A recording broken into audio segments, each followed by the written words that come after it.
Hello everyone, welcome back to shape up your life. आज हम time को transform करने के बारे में बात करेंगे। टाइम को ट्रांसफॉर्म करना मतलब हर वो चीज़ जो भी आप करना चाहते हैं उसके लिए इनफ टाइम निकालना, टाइम के साथ काम करना, ना कि टाइम के अगेंस्ट काम करना। होता है ना कितनी बार कि 24 घंटे भी कम लगते हैं और टू डू लिस्ट में लिखे गए काम जब हर रोज़ पेंडिंग होने लगते हैं तो हमें लगता है कि नहीं, मेरे पास सफिशिएंट टाइम नहीं है। लेकिन ट्रस्ट मी, हम अपने टाइम को स्मार्टली मैनेज करें तो हम हर उस चीज़ को उतना टाइम दे सकते हैं जितने की उसे ज़रूरत है। ये वो फीलिंग है जब आप अपनी लाइफ को अपने कंट्रोल में रखते हैं और अपने बनाए गए सिस्टम पे ट्रस्ट करते हैं कि वो सब कुछ मैनेज कर लेगा। बट आई नो ये सब सुनना किसी बड़ी प्रॉब्लम जैसा साउंड करता है, लेकिन जब आप टाइम मैनेजमेंट की पावर को समझ जाते हैं तो एग्जैक्टली चीज़ें आपके ही कंट्रोल में रहने लगती हैं। और मैंने अपनी लाइफ में डिफरेंस देखा है और पिछले कुछ सालों से मैं वो सब कर पाती हूँ जो मैं करना चाहती हूँ। अब मेरे पास बुक रीड करने का टाइम है, लिखने का टाइम है, एक्सरसाइज करने का, प्राणायाम मेडिटेशन करने का टाइम है। एवरी वीक 2 वीडियोस भी अपलोड करती हूँ। डेली अपने और अपनी फैमिली के लिए कुकिंग करती हूँ। 1 आवर लॉन्ड्री और क्लीनिंग को भी देती हूँ। डॉग के साथ वॉक पे जाती हूँ। वीक में एटलीस्ट 3 बार आफ्टरनून नैप लेती हूँ। बच्चों के साथ अच्छा टाइम स्पेंड करना, कभी कभार दोस्तों के साथ बाहर चले जाना, सेल्फ केयर के लिए टाइम निकालना। लेकिन ये सब पलक झपकते मैनेज नहीं हो जाता। बहुत बार आप फ्रस्ट्रेट हो जाते हैं, कभी ऑन ट्रैक तो कभी ऑफ ट्रैक हो जाते हैं। 2 दिन के बाद मोटिवेशन भी चला जाता है। हाँ, लेकिन ये सोचिए, यही स्ट्रगलिंग टाइम है जो आपको टाइम मैनेजमेंट सिखाएगा और बिना स्ट्रेस आप हर चीज़ के लिए टाइम मैनेज करना सीख जाएंगे। लेकिन बिना स्ट्रेस टाइम कैसे मैनेज करें? देखा जाए तो एक बहुत सिंपल सी प्रैक्टिस, लेकिन इस प्रैक्टिस को भी कंसिस्टेंटली चलने की ज़रूरत है अगर आप अपना टाइम मैनेज करना चाहते हैं तो। कई बार आपको ऐसा फील होगा कि आपके पास बहुत सारा काम है, लेकिन जब हर काम के लिए आप टाइम फिक्स करना शुरू करेंगे, यानी कि हर काम को फिक्स टाइम के अंदर ख़त्म करने की कोशिश करेंगे, तो ये आपके लिए गेम जीतने जैसा होगा। और जीत के बाद खुशी किसे नहीं होती। और आपको लगेगा कि आप वक्त पे काम कर रहे हैं, लेकिन एक्चुअल में आप खुद पे काम कर रहे हैं। चलिए देखते हैं ऐसी कौन सी चीज़ें हैं जो आपको टाइम मैनेज करने में हेल्प करती हैं। सबसे पहले आपको अपना माइंडसेट शिफ्ट करना सीखना होगा। अगर आप कुछ करने के लिए टाइम का वेट करते हैं तो याद रखिए, ये वेट आपका लाइफ टाइम ख़त्म नहीं होगा। अगर आप हर काम के लिए टाइम को फिक्स करना स्टार्ट नहीं करते तो आप हमेशा ये करेंगे, अच्छा ये काम ख़त्म हो जाए तो मैं एक्सरसाइज करना स्टार्ट करूँगी।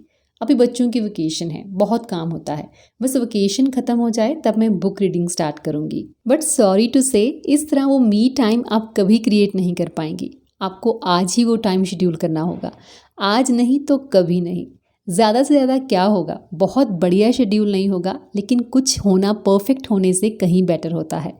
कुछ होना कुछ नहीं होने से कहीं बेटर होता है। खुद के लिए निकाले गए 10 मिनट भी काम करते हैं और ये सब कुछ पेशेंस के बिना पॉसिबल ही नहीं। तो बहाने बनाना बंद कीजिए और खुद पे काम आज ही शुरू कीजिए। दूसरी चीज़ जिस पे हमें काम करना है वो है प्रैक्टिस ऑफ मेकिंग लिस्ट। अगर आप हर चीज़ के लिए वक्त निकालना चाहते हैं तो सबसे पहले आपको क्लियर होना पड़ेगा कि हर चीज़ से आपका मतलब क्या है, क्योंकि हर रोज़ एक लंबी लिस्ट रेडी करने का कोई यूज़ नहीं होता। स्टार्टिंग में एक्साइटमेंट में हम ये ज़रूर करते हैं, मैं भी करती थी, क्योंकि हमें लगता है कि हम सब कर लेंगे। लेकिन लिस्ट बनाते वक्त और काम करते वक्त 2 डिफरेंट एनर्जीज काम करती हैं। तो लिस्ट तो बन जाती है, लेकिन साथ ही मैंने ये भी एक्सपीरियंस किया कि हर रोज़ कुछ ना कुछ ऐसा भी करने को मिल जाता है जो आपकी लिस्ट में भी नहीं था, और अचानक से मिला वो काम आपकी लिस्ट में लिखे गए काम से ज़्यादा ज़रूरी हो जाता है। So first of all list short रखें और कुछ एक्स्ट्रा टाइम हमेशा आपकी लिस्ट में होना चाहिए। एक्स्ट्रा टाइम यूज़ हो गया तो ठीक, नहीं हुआ तो आप उसे अपनी मर्जी से किसी यूज़फुल चीज़ के लिए यूज़ कर सकते हैं। 24 घंटे ही होते हैं हमारे पास 24 घंटे होते हैं। ये दोनों सेंटेंसेस सिमिलर हैं, सिर्फ बोलने का वे चेंज करने से ही इन दोनों सेंटेंसेस का मतलब भी चेंज हो जाता है। टाइम मैनेज ना कर पाएँ तो 24 घंटे कम पड़ेंगे, और टाइम मैनेज करना सीख गए तो आप देखेंगे कि लिस्ट में लिखे काम करने के साथ साथ आप खुद में कई नई और अच्छी हैबिट्स डेवलप करने के लिए भी वक्त निकाल पा रहे हैं। अब मेन पार्ट आपका ये है कि आप अपने पूरे दिन को 4 पार्ट्स में डिवाइड करेंगे, morning, afternoon, evening and night routine. उस हिसाब से ही लिस्ट बनेगी। मैंने अपनी एक वीडियो में हाउसवाइफ्स के लिए एक सैम्पल शेड्यूल शेयर किया था, जिसमें मैंने पूरे दिन को 4 पार्ट्स में डिवाइड किया था और हर पार्ट को टाइमिंग के साथ साथ बताया था कि कौन से टाइम पे क्या काम कर सकते हैं। उस वीडियो का लिंक भी डिस्क्रिप्शन बॉक्स में डाल दूंगी, अगर आपने नहीं देखी है तो आप चेक कर सकते हैं। अब दिन के सभी 4 पार्ट्स में से आपको चेक ये करना है कि कौन से पार्ट में आपका एनर्जी लेवल हाई होता है। कुछ लोग मॉर्निंग में बहुत लो फील करते हैं, लेकिन लिस्ट में मॉर्निंग के लिए काम वो लिख लेंगे जिनमें हाई एनर्जी की ज़रूरत होती है। आजकल कोई ऐसा काम नहीं जो आप सुबह ही कर सकते हैं, शाम को नहीं कर सकते। एक्सरसाइज, क्लीनिंग वगैरह शाम को भी की जा सकती है अगर आपकी एनर्जी उस वक्त हाई होती है। मैं सारे बड़े काम मॉर्निंग पार्ट में करती हूँ क्योंकि मैं उस वक्त ज़्यादा एनर्जेटिक फील करती हूँ। वैसे अगर आप उठने के आधे घंटे के अंदर कोई फ्रूट खा लें या ब्लैक कॉफ़ी का एक शॉट ले लें तो एनर्जी मॉर्निंग में मिल ही जाएगी, बट वो डिफरेंट चीज़ है। तो हम अपनी एनर्जी के हिसाब से बड़े छोटे काम को सुबह, दोपहर, शाम या रात पे शिफ्ट कर सकते हैं। ऐसा करने से आपको अपना टारगेट अचीव करना ज़्यादा ईजी लगने लगेगा और आप देखेंगे कि आप कितनी जल्दी सब चीज़ें कर डालते हैं और उनमें 1 या 2 काम आप और ऐड ऑन करना चाहते हैं। तो दिन को पार्ट्स में डिवाइड करना और अपनी एनर्जी चेक करना, ये था हमारा 3rd पॉइंट। अब आते हैं 4th पॉइंट पे, जो है मैनेज योर एनर्जी। बात सिर्फ टाइम को मैनेज करने की ही नहीं है, बात एनर्जी को मैनेज करने की भी है, क्योंकि ये दोनों ही चीज़ें एक दूसरे पे डिपेंड करती हैं। आपके पास कितने काम हैं और उन्हें पूरा करने के लिए कितनी एनर्जी की ज़रूरत है, और दिन में एटलीस्ट 2 बार आपको अपने अंदर एनर्जी रिफिल करनी पड़ेगी। और चार्जर हम सबके अलग होते हैं। क्या करके आप एनर्जेटिक फील करते हैं, बस वही करना है दिन में 2 बार, और वो कुछ भी हो सकता है। कोई एपिसोड देखना, नैप लेना, कोई गेम खेलना, बच्चों के साथ वक्त बिताना, किसी पर्टिकुलर पर्सन के साथ बात करना। जितना ज़रूरी एनर्जी को रिफिल करना है, उतना ही ज़रूरी उसे प्रोटेक्ट करना भी है। अनवांटेड ऐसी बहुत सी चीज़ें होती हैं जो हमारी एनर्जी डिप्लीट करती हैं। मान लीजिए कोई इंपॉर्टेंट काम करते करते आप कुछ ऐसा नेगेटिव सोच रहे हैं, या किसी ने ऐसा कुछ कह दिया जिसने आपको काफ़ी हर्ट किया है, और एक लंबे समय तक कंटिन्यूसली उसी के बारे में सोचते रहना आपकी मेंटल स्ट्रेंथ ख़त्म कर देगा और आप लो फील करने लगेंगे। और बस अगले पार्ट के लिए, अगले काम के लिए आपके प्लान्स और टाइम मैनेजमेंट ज़ीरो हो जाएगा। सो टाइम को मैनेज करने के साथ साथ एनर्जी को मैनेज करना भी उतना ही ज़रूरी हो जाता है। ये चेक करते रहिए कि कहीं कोई ऐसी थॉट तो माइंड में नहीं चल रही जो एनर्जी लो कर रही है। अगर हाँ, तो उस थॉट को शिफ्ट कीजिए, और ये कंट्रोल आप ही के पास है। 2 मिनट में वर्कआउट क्लोथ्स पहन के आप वर्कआउट के लिए तैयार हो सकते हैं। 5 मिनट में आप सिंपल स्ट्रेचिंग एक्सरसाइजेस कर सकते हैं। 10 मिनट में आप किसी भी बुक के 3 पेजेस रीड कर सकते हैं, और 10 ही मिनट में आप 1000 कदम चल सकते हैं। लेकिन हमें हमेशा यही लगता है कि 2, 5, 10, 20 मिनट तो बहुत कम होते हैं कुछ भी करने के लिए।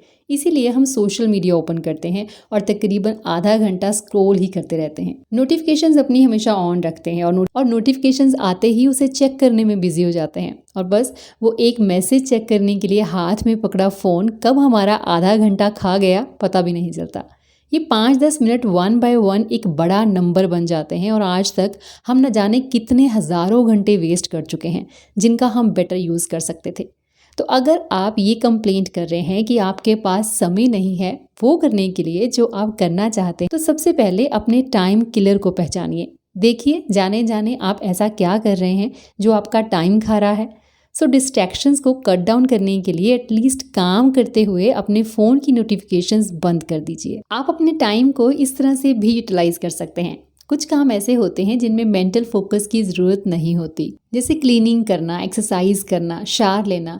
उस टाइम को आप कोई अच्छी ऑडियो बुक सुनते हुए यूटिलाइज कर सकते हैं, पॉडकास्ट सुन सकते हैं, और डेली ये करने से कुछ ही दिनों में बिना पढ़े आप एक बुक कंप्लीट कर सकते हैं। हाँ, वो बात ठीक है कि बुक पढ़ते हुए बुक के साथ जो हमारा एक रिलेशन बन जाता है वो नहीं बन पाएगा, लेकिन ऑडियो बुक सुनाने वाले के साथ भी एक रिलेशन बन सकता है। उनकी आवाज़ की जब आपको आदत हो जाती है तो उन्हें सुनना अच्छा लगने लगता है, और बिना कोई एक्स्ट्रा टाइम निकाले आप बहुत सारी नई चीज़ें भी सीख जाते हैं। लास्ट बट बहुत ही इंपॉर्टेंट पॉइंट है ये, make space in between every task. Last में बस इतना कहूंगी कि अपने हर काम के बाद एक छोटा सा ब्रेक जरूर लें। रेस्टलेसली एक के बाद दूसरा काम करते रहने से आप जल्द ही एग्जॉस्ट हो जाएंगे।